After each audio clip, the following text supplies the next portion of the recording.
Hallo, ich bin Lisa, ich bin Creative Director bei Consolidate und ich stelle euch heute eine meiner Lieblingsfunktionen in Consolidate vor.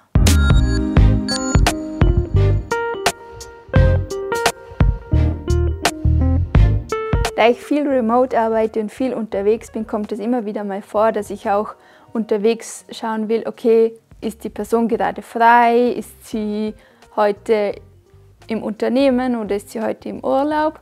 Und das kann ich ganz einfach jederzeit mit der App machen. In der App gehe ich einfach in den Bereich Kalender und dort gibt es im Menü einen Punkt, der heißt Kalender von.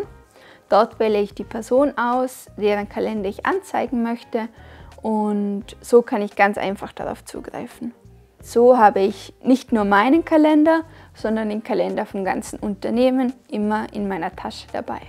Wenn euch das Video gefallen hat, liked, kommentiert und abonniert gerne unseren Kanal.